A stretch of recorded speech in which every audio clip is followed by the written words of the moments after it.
You are listening to the Hodges Huddle, where we discuss all things in the wide world of sports. Here is your LSU sports team.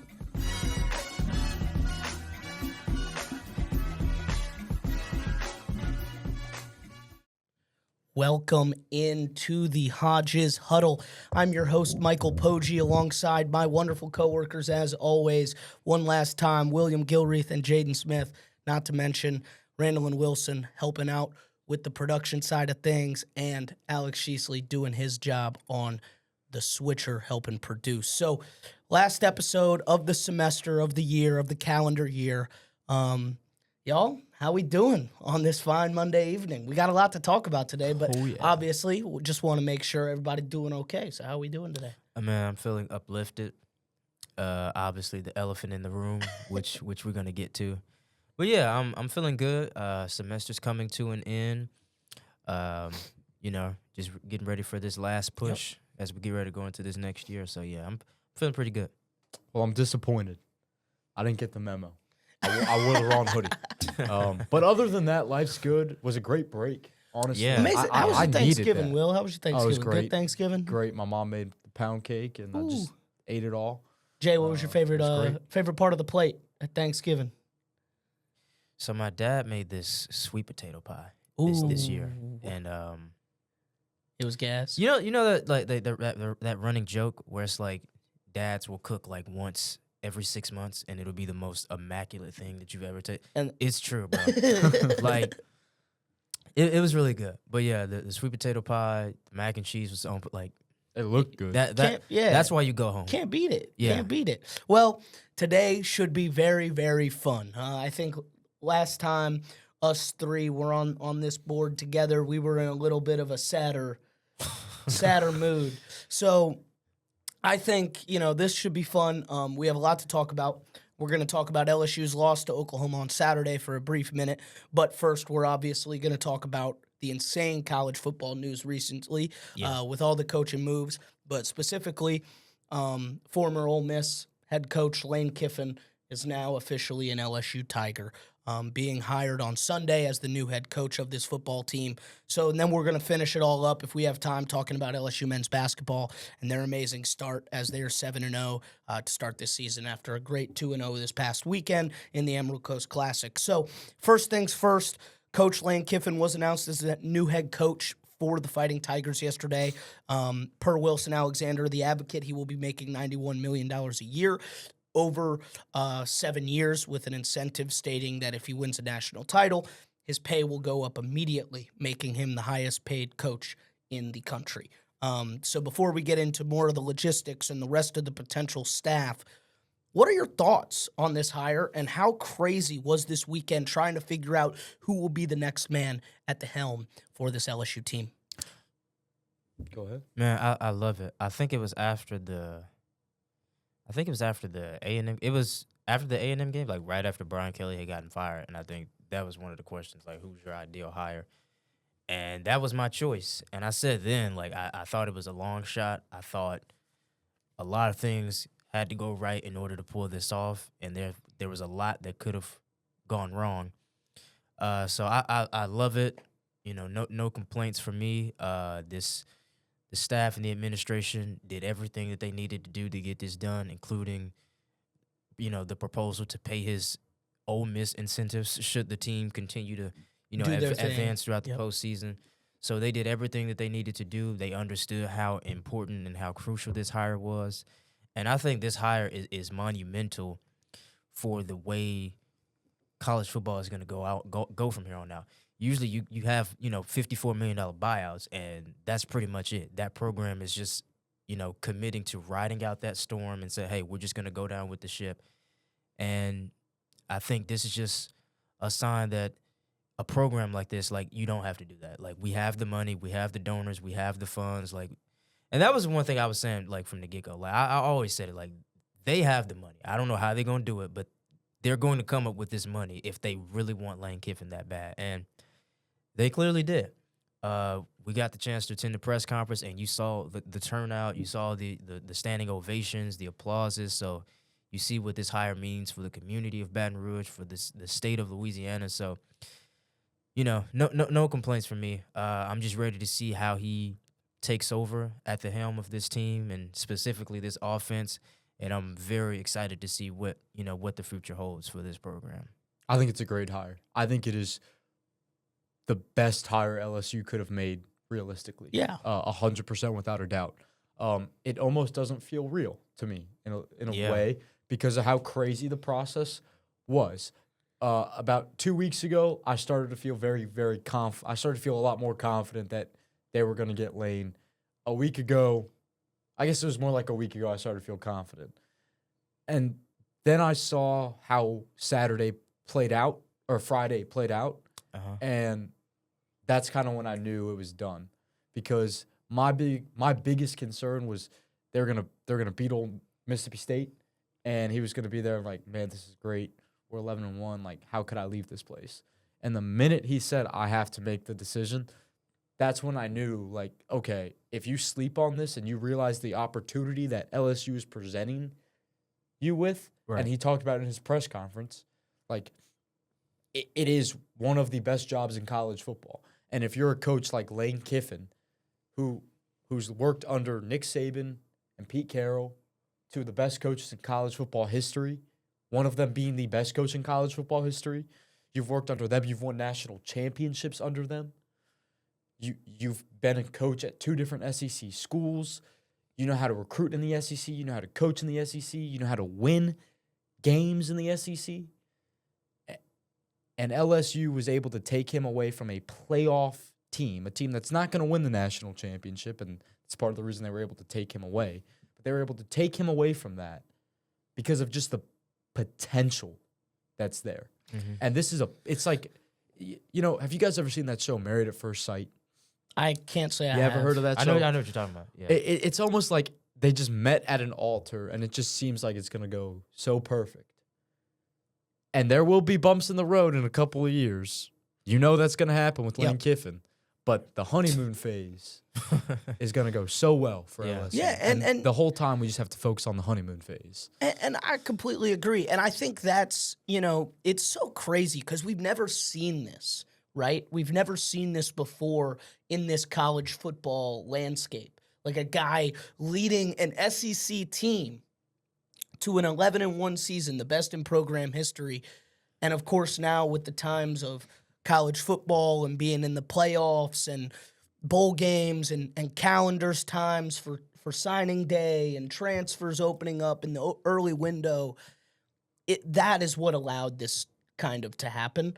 And Coach Kiffin's going to get a lot of backlash. He's been getting a lot of backlash, and that's going to happen. And it's because he's leaving an SEC school, a team that's 11-1, a program that he built with his bare hands and got them to where they need to be, and now he's leaving the ship. And, you can see it from both sides. You can see it from the LSU side where it's just glory and happiness, and now LSU's the villain. LSU's the bad guy now. And there's no problem. There's no harm in that. But I'm saying it's a weird thing. We've never seen anything like this before in college football. And it's something that's kind of interesting to be a part of, especially being able to go to that press conference today and just seeing, all the important people in the room, it being a packed house, being a big whole event, and the amount of media that was there, whether that's local media, national media, people that, aren't usually in Baton Rouge just to cover the Tigers showed up for Lane Kiffin's press conference. And I think that kind of tells you how big this is. And it tells you how important it is for LSU. And I mean, you gotta look at it from both sides. I mean, LSU is, like Lane Kiffin said, the best job in college football. Yeah. The best job. And that's why he was able to, step away. And of course it was hard, but yes, it was an amazing hire. Big props to athletic director Verge Osbury for getting that done. Did an amazing job. And I think you just kind of have to tip your cap because, you asked, and you received. And it's kind of one of them things where it's like, yeah, you ask and you shall receive. That don't usually happen. Yeah. It happened. And I think it's so impressive that Verge was able to get it done. And at a time when everyone was sitting there and saying there's no way LSU could do this because they're not aligned. There's no alignment there. They their governors acting crazy. They were saying, and you athletic director leaves, you fire one of the most winningest head coach in college football. Midway through a season where you still have a winning record, you're in a lawsuit with said coach. And you have no university president for a period of time, and everyone's like, "There's just no way LSU can get this done." Did you hear what Lane Kiffin said in the press conference just a few minutes ago? It was perfect. It's perfectly aligned. It's so aligned. Great troll job by him, but also he's not wrong. Like, it is now aligned. They've set themselves up for this opportunity. Spot the ball. And exactly. Let's play ball. Spot the ball. 286 days. Let's go. Mm-hmm. Oh, he's counting. I'm counting. I saw on Twitter. Hey, if I had a few years left, I'd be doing the same thing. Matt Zenitz of CBS Sports reported that Coach Kiffin will be bringing in offensive coordinator Charlie Weiss, wide receiver coach George McDonald, strength and conditioning coach Nick Savage, and GM Billy Glasscock. So from his staff at Ole Miss to Baton Rouge to help him coach this LSU football team. So now that leaves the big question, right? What else for LSU? Does LSU keep Kyle Williams? Do they keep Frank Wilson? Do they keep Cortez Hankton? Do they keep Blake Baker? Do they keep Brad Davis, right? Those all names. And if not any of these guys, if not on any of these guys, kind of talk about that a little bit. Try not to talk about Blake Baker too much because that'll be our next question.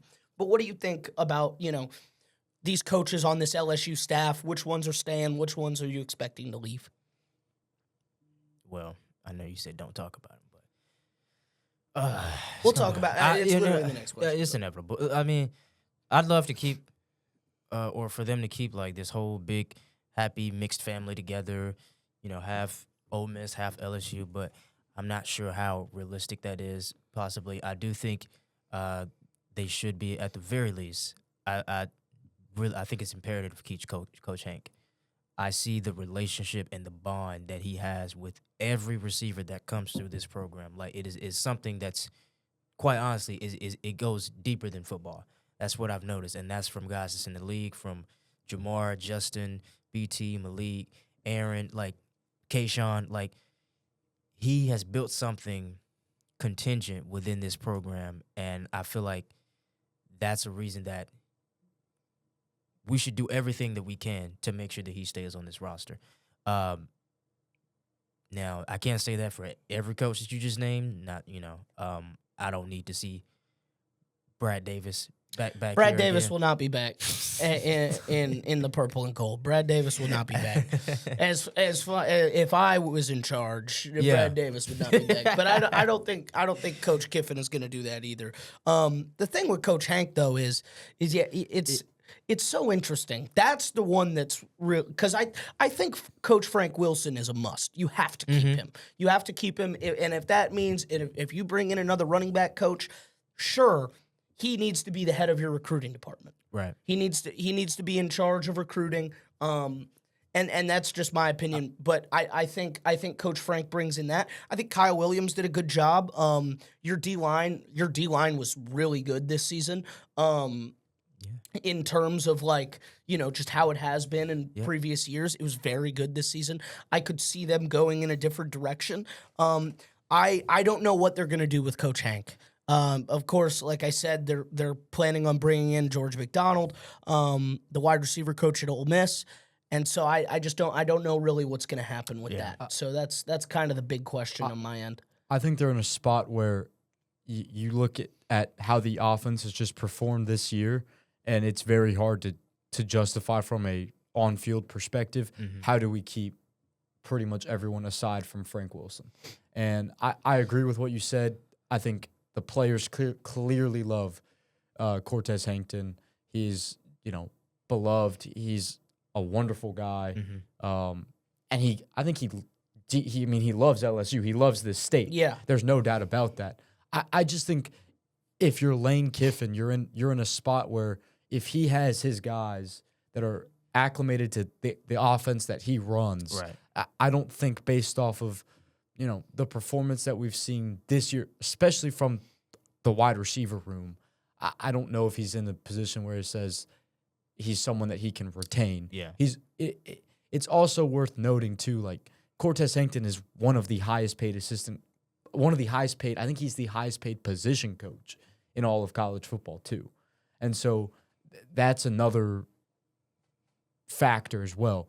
And so, and LSU has the money to pay the staff. That's no issue. I'm just saying, to me, he's someone that I feel like gets the short end of a stick with Lane Kiffin. And I'm not saying that's a good thing, but I also think it opens up the door a little bit, because you're LSU, you're not going to have a hard time recruiting wide receivers. Like, I mean, Mickey Joseph did a great job. Cortez Hankton kind of develops Brian Thomas and Malik Neighbors, and you see Kyron Lacey develop, and then you see the love he has for all of those guys and all the guys he coaches. And so you want him to succeed, but this happens in coaching changes. It's unfortunate. When Kelly came in, Brad Davis was the only person he retained, and I thought defensively there were a couple guys, Blake Baker specifically, you were like, well, keep him.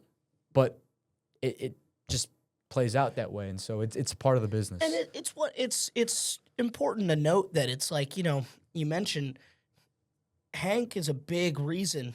Coach Hank and Coach Wilson are two main reasons why you get all those big-time Louisiana recruits. Yeah, you're the only school in the state that can really compete for all those big dogs if those guys want to stay in the state. Mm-hmm. But, if they want to leave, if they want to go to a Georgia, a Texas, an Alabama, an Ole Miss, whatever, you need somebody to bring them in, and that's what Coach Frank does. That's what Coach Hank does. And I think it's hard to it's hard to keep Coach Hank. It's really difficult. I think Frank is a must. You have to keep Coach Frank Wilson. It's really hard to keep Cortez, but I think whichever route they decide to go, I'm cool with it.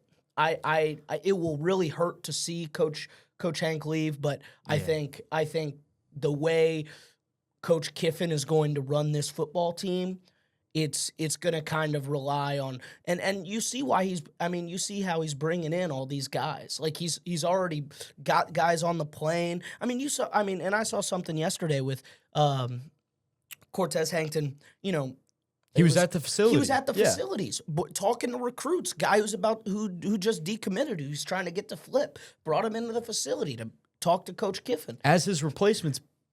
Maybe at the building too. Like, and that tells you everything you need to know about the guy. And that's why it's hard.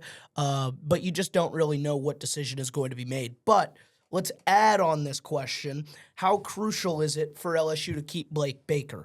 Obviously, reports have come in about Coach Kiffin wanting to keep Coach Baker on his staff. Yeah. But of course, with openings like Memphis and his alma mater of Tulane, it makes you think about what his decision will ultimately be. And Gillen, forget his name, or I don't really know how to pronounce his last name, but Garland of New Orleans, he said that that Blake Baker is in New Orleans today interviewing for the Tulane job. So we will see what happens with that. But, and it just kind of, Pete Golding being named the permanent head coach for Ole Miss moving forward. So, like, what is this for Blake Baker? How important is it to keep Blake Baker? I think it's a must for Lane Kiffin. I think that's the most, aside from the 2 5-stars you have committed right now, the most important recruit that you have today is Blake Baker, if you're Lane Kiffin.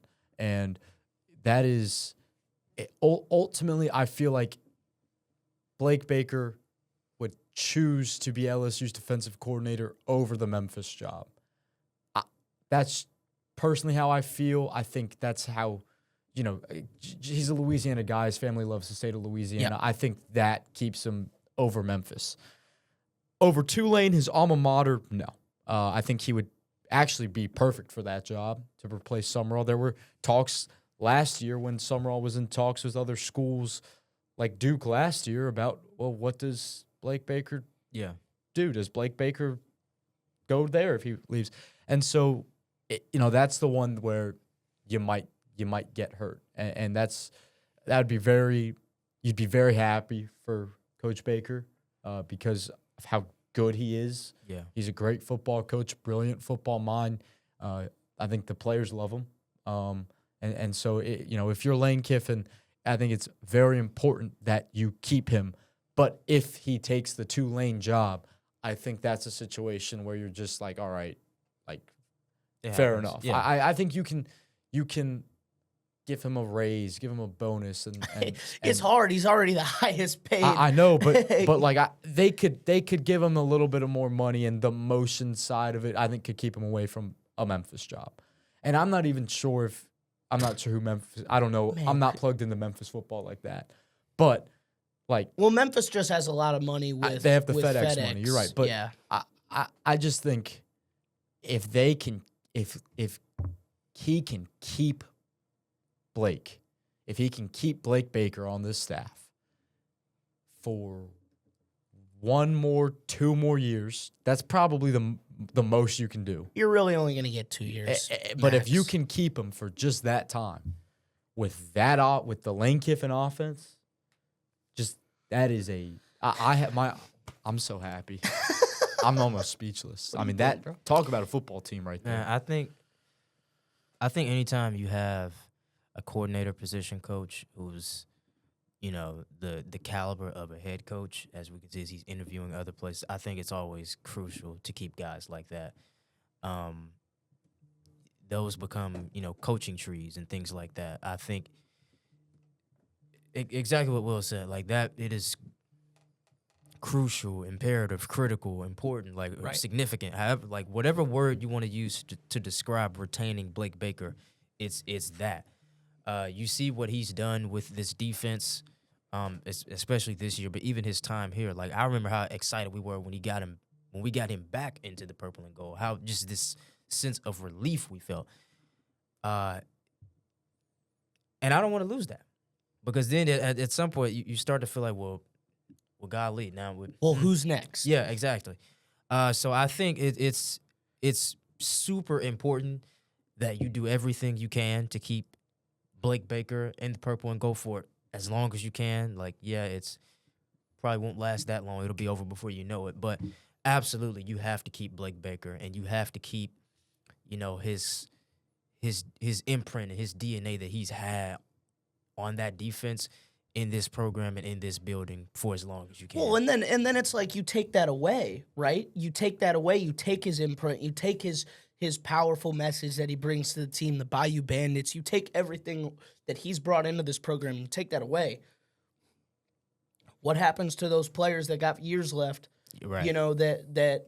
That really want to be playing under Coach Baker, because obviously you're going to get the ones that stay, but there's also going to be ones that leave, and there's going to be some good ones that leave and go to other big time programs. And so, you think about, you want it, like, and this is far into it, but like guys like Tamarcus Cooley, guys like DJ Pickett, guys like the Weeks brothers, you want to keep them on your roster. Absolutely. And you got to do everything you can to keep them on your roster so you can build on the amazing defense that you just had this year. Because you are going to lose guys to the draft. You're going to lose guys like Delane. You're going to lose guys like Hulsey.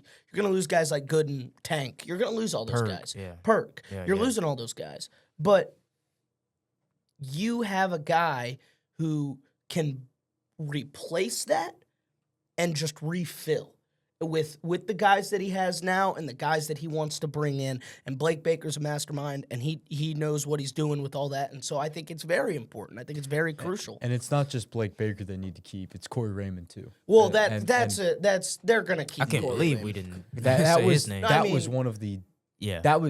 The Kelly reason I not didn't- doing that was The reason I bad. didn't bring that up is because I feel like that's almost Yeah. Well, but then you fall into this hypothetical la land where if Blake Baker takes a Tulane job, does he try to bring Corey Raymond as Right. a defensive? We Yep. know Corey Raymond has tried to get a big time defensive coordinator role in the past, and he deserves one. Right. It's not like he doesn't deserve it. So is that a possibility? I don't team? really want to think about it. Yeah. I hope Happy thoughts. I hope that they make the right decisions in bringing the right guys back and I think Coach Kiffin will do that. I think he knows what is here.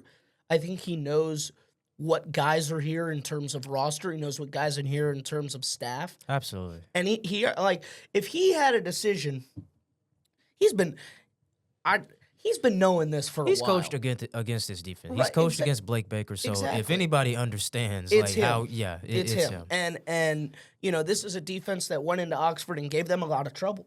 Yeah, right? yeah, Gave them a lot of trouble, made a couple mistakes on 3rd and long here and there, but gave them a lot of trouble. And Forced 2 big turnovers. 2 big ones, and could have been another one that could have been a pick 6 that changed the entire game that they called a pass interference.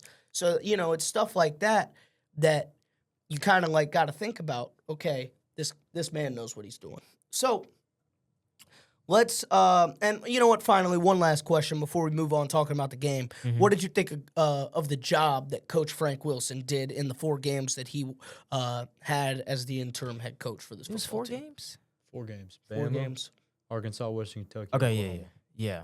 I thought it was solid. I would have liked to go 3-1. I really thought that Oklahoma game got away from him. Didn't expect to win the Bama game. Really just wanted to see how they would show up for that game, and I was definitely pleased with how they showed up and fought that game. And I thought overall it was just a solid job. Look, it's hard to walk into a position like that alone, but it's even harder to do that, when you're walking into a burning building And as he was doing. and keep the guys locked in, Yeah, right? Yeah. Like that's Get them more invested than they were before. right. yeah. That's what it felt like. Yeah. Yeah, I thought that was crucial. I thought, players like Harold Perkins probably play his best ball of the season In that in that stretch in of that play. 4-game stretch. That was arguably, it's crazy to say this, some of the best football he's played at his time at LSU. And he's played Yeah. really good football. yeah. but, Absolutely, like, he really ended on a high note. absolutely. And so I think when you look at things like that, like I think Frank Wilson is really like a player's coach, and then you look at how a lot of those players sort of unleashed during his time as the interim head coach. Look, I'm satisfied with what I saw. Like I said, I really wish that Oklahoma game didn't get away from him. I really wanted them to play spoiler to someone, but And they almost had it. and they man. almost had it. But that's just how it goes sometimes. But yeah, definitely appreciate Frank Wilson for what he did for this team during that time. Like I said, that is not an easy situation Absolutely to not. step into at all. And I'm glad it wasn't me, man, for sure. I think you got exactly what you needed and exactly what you would expect Yeah. nonetheless from him. I mean, you're right. He rallied a team together, and he got them invested in the brand, in the program, in the university. Mm-hmm. And you could tell how much the opportunity meant to him. You could really tell how much being the LSU football coach meant to him. And after it kind of felt like you had a previous coach that kind of took advantage of the opportunity, didn't really understand the magnitude of the role, the significance of the role, it just felt nice to know that you have a guy Yeah. that cared so much about not only his players, not only his staff, not only the program, but the state, the entire university, the entire state of Louisiana. And I mean, I truly believe you could cut him open and he bleeds purple and gold. I mean, And he bleeds. He bleeds for this state. He loves this state. He loves this program, loves this university. And you can't help but sit there and be proud. You can't help but be proud of what you saw from him, from the players. There were some ugly. That Western Kentucky game was one of the ugliest games I've ever watched at LSU. they were all. I mean, they weren't all pretty. But you won. You beat Arkansas. You won the boot. You beat Western Kentucky. You fought hard against Bama. You really played. You were so close. And ultimately, I think he did the best he could have done. And I think asking him to beat Alabama is a tough task, especially with the roster and the offense we have this year. He almost did it. And he almost did. Yeah. Asking him to go on the road twice and beat 2 top 10 teams, that's almost impossible. And we lost by a combined 18 points. Yeah. Or no, a combined 15 points. Like I think you if were he pulled that that close. off, we'd have to look into hiring him full time. Well, and that's what we said Yeah. a few weeks ago, saying don't let this dude go 4-0. Yeah. And it didn't happen. And you know what? Look, if people ask me what do you think about the Coach Frank Wilson experience in that tenure in that 4 games, I'll tell them just go watch that Arkansas game. Go watch that Arkansas game. Watch them go down 2 scores. Watch them go down 2 scores in a game that is a rivalry game, battle for the boot. Yeah. And with a fan base, a crowd that wasn't fully locked in, right? Not fully with there's been a lot of mishaps this season. And so to see everyone kind of come together in that game against Arkansas and come back and fight and win. I mean, you watch every single one of those 4 games and you can't tell me that they didn't fight. Right. You can't tell me that they didn't put it. And it also, I'm a little things guy. I'm a big man when it comes to the little things. I like seeing, bringing back the sway back when you're in in the tunnel, and it's making sure that every player is by the band for the alma mater. You're up in the front singing the thing, and that's believing it too. It's little things like that show you who you really are, not only as a man, as a person, and a football coach, and that just tells you everything about you, and I think everything that we saw from the players rallying around him and the fan base kind of supporting him in this little stretch that he had, it really shows you everything you need to know. And I think all you can say is thank you, Coach Wilson, for doing what you did. Like you said, you're glad you're not him. And it makes sense. Like it's a hard task that he was brought in to do. Yeah. And he did a great job, and he handled it with class. And I think that's one of those things that you got to just, like I said before, you got to tip your cap, because it's one of those things where you put in a lot of effort, you put in a lot of energy into a program, and you're finally able to get something back. Yeah, he only won 2 games, and they were both at home, but he's a couple plays away from winning that Alabama game, and he's like 1 or 2 plays away from winning that Oklahoma game. So you're right there, and he had everything with them. There were a couple offensive mistakes that were had, but that was going on all season. So what are you really going to do? But let's move on. Of course, LSU lost to number 8 ranked Oklahoma on Saturday, 17-13. With that win, the Sooners are more than likely headed to the college football playoff. The Tigers did their job on the defensive side, intercepting the ball 3 times against the Sooners. But the offense, once again, just could not make enough plays to get points on the board. What were your thoughts on Saturday, good and bad? Well, I mean, I just think it was another case where I just loved watching our defense play football. I loved watching that defensive unit play. Can't say the same about the offense, but when the defense went out there, I genuinely had a smile on my face, and I was like, this is just fun to watch. This is enjoyable. This is the LSU I remember. This is the LSU I grew up with. Mm-hmm. This is what I love. And, you had the offensive struggles again. And ultimately that kept you from winning the game. But I just think it felt like it was a perfect representation of what this season has been. Yep. Once again, we say that every week. It was extremely frustrating to watch at times, but again, it just speaks to the credit of Frank Wilson and Blake Baker. Like, you had the guys fighting, you had the guys motivated, you had the guys ready to play, and there's not much else I can say because we've said it, but you knew the offensive challenges going into the game, and your defense, they stepped up for you. I remember the first tailgate show we did, you asked, this was LSU defense a year ago that wasn't really forcing turnovers. And we went and we looked, and they forced turnovers. They just weren't important. They didn't come when you needed them. They didn't matter. Yeah. This year they got the turnovers when they mattered, and they got way more this year. Top 3 in the SEC. Top 3 in the SEC in turnovers, and then number 1 in interceptions. Yeah. And that just speaks to the talent alone on that defensive side. And it's similar vibes to 23 where you're like, we really wasted this defense. But They were very fun to watch. If only Jayden Daniels had this 23, like, It'd be better than 19. Man. Oh, my gosh. But, yeah, that Oklahoma game, like, it's, at this point, I've just begun to separate them by position group. Like, I'm separating the offense and the defense. Y'all not even on the same team. You can't be, because one of y'all ain't giving the other anything. Like, y'all can't have the same goal at hand. Like Will said, this was exactly what has been happening the entire season. Defense goes out there, plays their butts off. They give you everything you need and then some, and the offense provides nothing in return. And this is what's going to happen. You're going to score 13 points in an SEC matchup. Like, our quarterback threw for 96 yards. And an interception. And 30 of those came in one play to Trey-Dash Green. He threw the ball 25 times, by the way. I want y'all to know that. I don't want to leave that out either. First and goal. First and goal.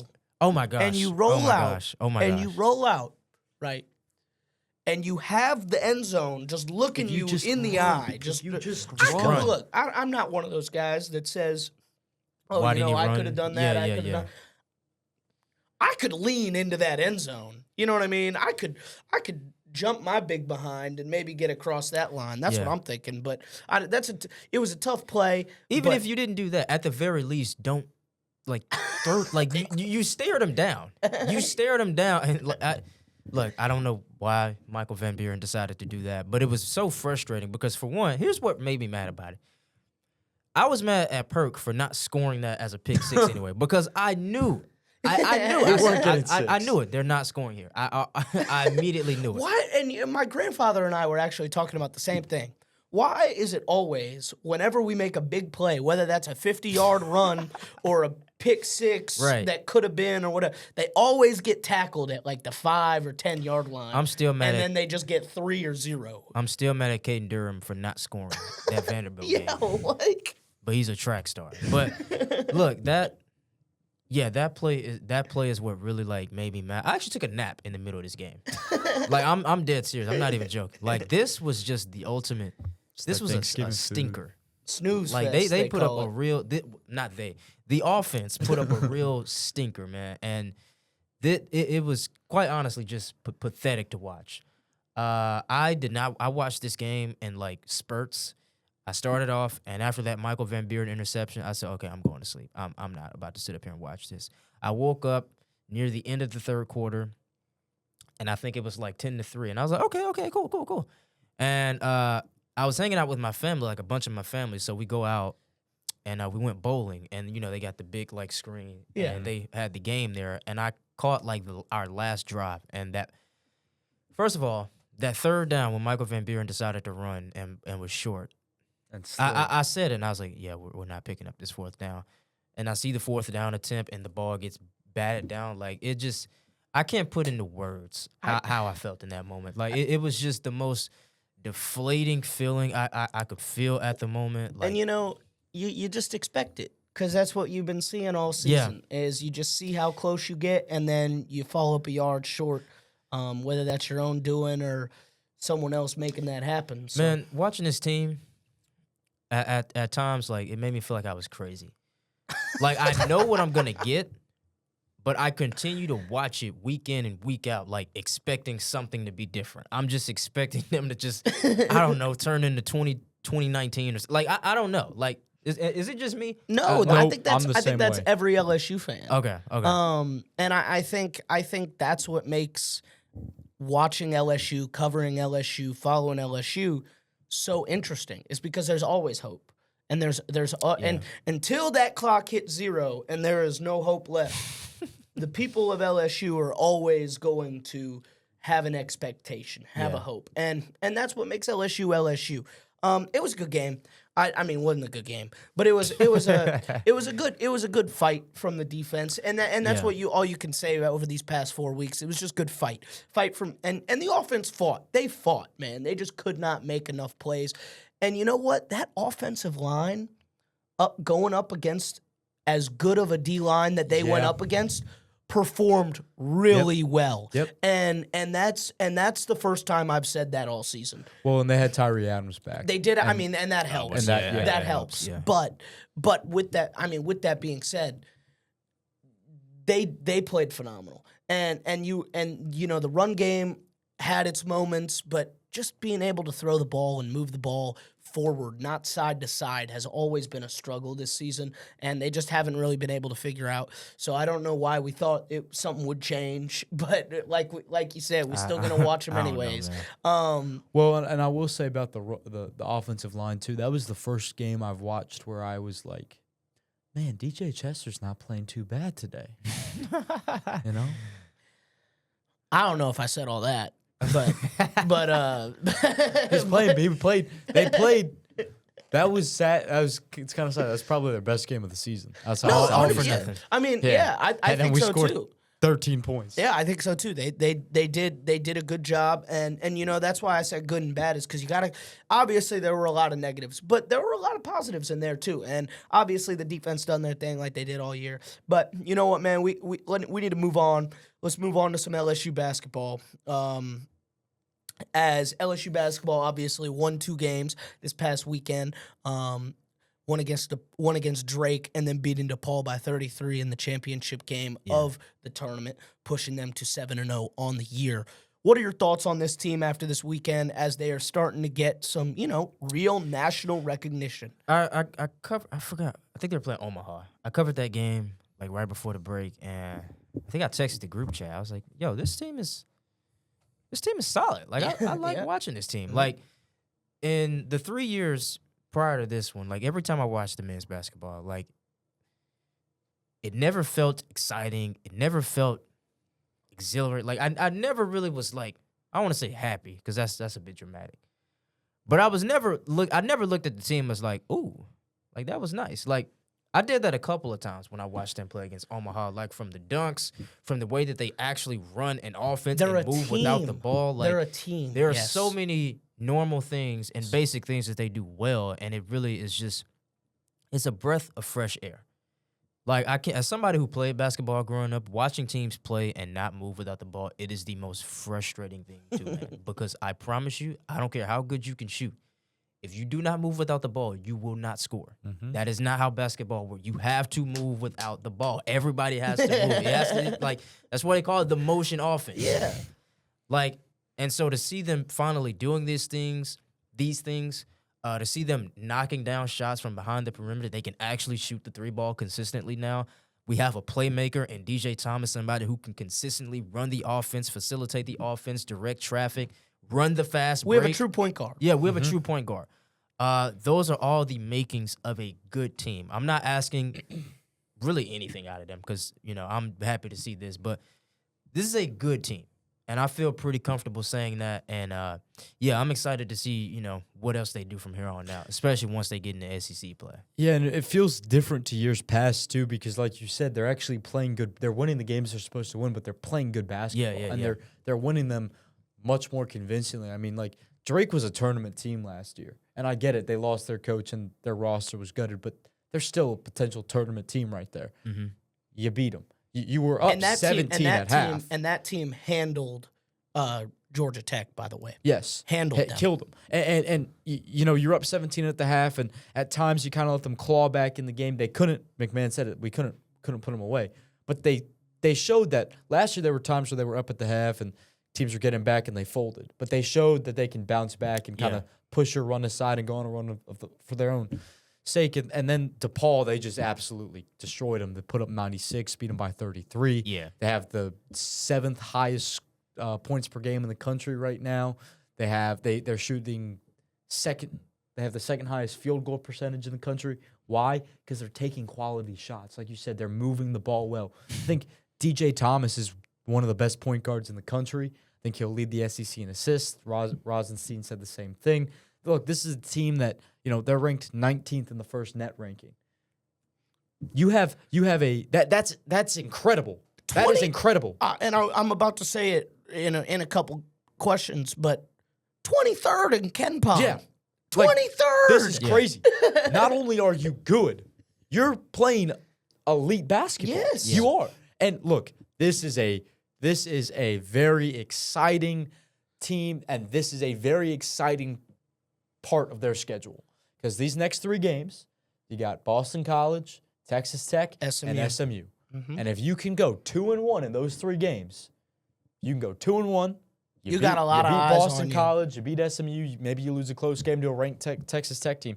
Maybe you go 3-0, I don't know. But if you can go 2-1 or 3-0 in that stretch, you are in a phenomenal spot. Yeah. Yep. And that's what we said at the beginning of the year. That's what we said at the beginning of the year. When this, win the games you're supposed to win, and then when this schedule kind of comes to a point where it's like, okay, better team, that's when you can kind of value how good this team actually is. I think one word that really describes this team is team itself. They play as a team. And you haven't really seen that in the years past with McMahon. I remember last pod I talked about them not having a guy, right? Them not having like a true number one guy. And I don't think they have that, but I don't think that's a problem. I think the way this team is playing after watching this past weekend, they might not need that type of thing. They have a guy in DJ Thomas, like you said, who moves the ball, who moves everywhere, passes one of the best passers in the country, might be one of the best point guards in the SEC. John Rothstein, big college basketball insider, said it himself, could be the best point guard in the SEC. Yeah. And that tells you something. And then you also have Mike Nwoko, an absolute menace down low and just dominating all over the place. And then you got guys on the bench. You got Max McKinnon who can shoot the lights out from that starting position. Like Markell Sutton on the wing who can do it all. You have guys with so many different calibers and so many different attributes that can just bring things differently to the table. It all meshes really perfectly. So what you going to say? Oh, no, I was just my bad. By the way, too, we're not even talking about Robert Miller. And, he's not playing his best basketball, but we saw what he can do in the later half of the season. And we haven't said a word about Jalen Reed either. And Jalen Reed has struggled, and he's struggled. And now he's dealing with an injury, And now too. He's dealing with another injury. Prayers up. But he'll get his feet back under him. Yeah, and he'll start figuring it out. He struggled early in the year, and then he got kind of dealing with some more injury stuff as he has been. But look, man, who has surprised you the most from this team so far in this early year? I'll go first. It's Mike Nwoko for me. I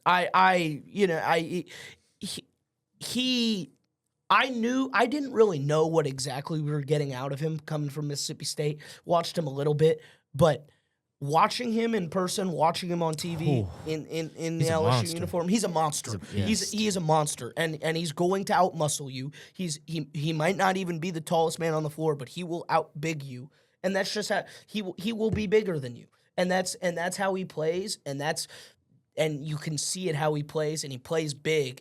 And he's a big dude to begin with, but he plays bigger than he actually is. And I think that's so crucial, and you haven't seen that. And when you bring in, this team really struggled down low, struggled in the paint last year, struggled rebounding, and they're still having their issues on the offensive glass, defensive glass sometimes. Yeah. But he fills that hole a little bit, and that's something that's really crucial for me. And so I think he's impressed me the most. Yeah, I think for me it's going to be DJ Thomas. I think what he does for this team specifically is so important because his play style is what unlocks everyone else's attributes and abilities around him. Everyone else, that Max McKinnon, that his ability to get off those good-looking shots from beyond the arc, all of that happens because of DJ Thomas's his gravity with the ball and his ability to make things happen and control the entire tempo and flow of the game.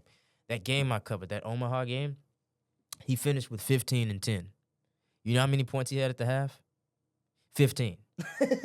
He didn't bother shooting the ball in the second half because he didn't need to. Like, that's what I'm saying. Like, there are other ways to impact the game. He can control the game with his scoring, with his playmaking, or with just controlling the tempo of the game in itself. And you never saw that last year with Curtis Givens, and you never saw it the year before. And that is so crucial the way he plays the game.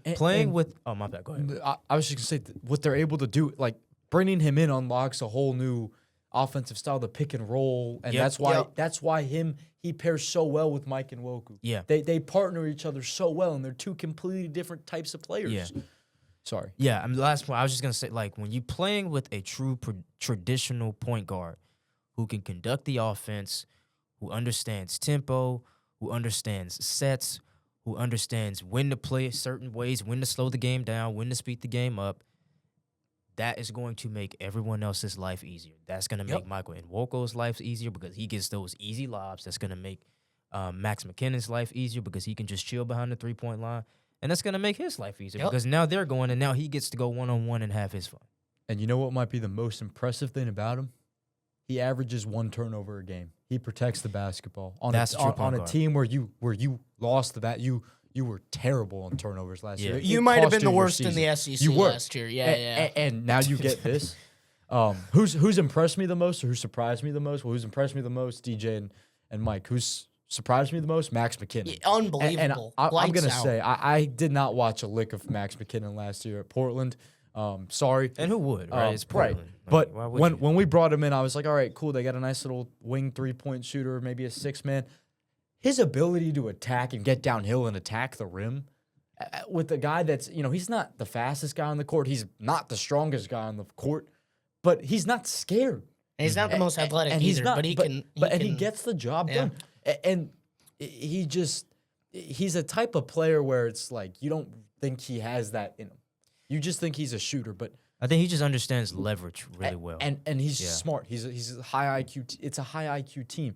And then another guy who I've been pleasantly impressed with at times, but also frustrated with is Pablo Tamba. Look, the reason Pablo Tamba starts on this team is not because he's one of the 5 best players, but it is because of his effort. He gets to the glass. He leads them in rebounds, 7 rebounds, averaging 7 rebounds a game. His effort is there. It is undeniable. You watch him make plays where he's, jumping halfway out of bounds and throwing it back to DJ Thomas, who's almost at half court, and you're like, whoa. Like, where was this last year? You have yet to see this from a McMahon guy. And I'm not saying guys haven't played hard under McMahon, but he just plays hard. I think this is the first time that Matt McMahon has been able to get a roster that is not only experienced, but plays around with each other and plays well with each other. And it's hard to do that when you only have 2 guys that are returning from last year's roster. Yeah. You got to rebuild it from scratch almost. And in a way, I think it benefits them, though. Exactly. Because they're all learning each other at the same time. But they're all experienced in their own way also. We don't. The LSU doesn't have a single freshman starting on that 5. Which is great. And that tells you everything you know. And it's pretty crazy how everything's worked out. Obviously, LSU plays Boston College on Wednesday before taking on number 20 Texas Tech on Sunday. And like we said, many more opportunities for this LSU squad before entering that conference play in the next calendar year. So what are your predictions for these 2 games away from the PMAC this weekend really quickly before we finish off the final episode here, the Hodges Huddle, this semester? I think they go 2-1. I think going 3-0. They don't need to go 3-0 because my expectations and my hopes are just gonna skyrocket and I don't need to do that right now. So I think they go 2-1. I think that's reasonable, and I think it's definitely doable for this team. I expect them to beat Boston College on the road. It's not a great That's a Boston trap game, College though. team. That's a trap game. It is, but they're a beatable team. It's a game you should win. They lost to Central Connecticut. They're not the best offense. You should be able to handle business with that game, but that's a game where in years past they would lose. So that's why I'd like to see them win it. You play Texas Tech and SMU on a neutral court.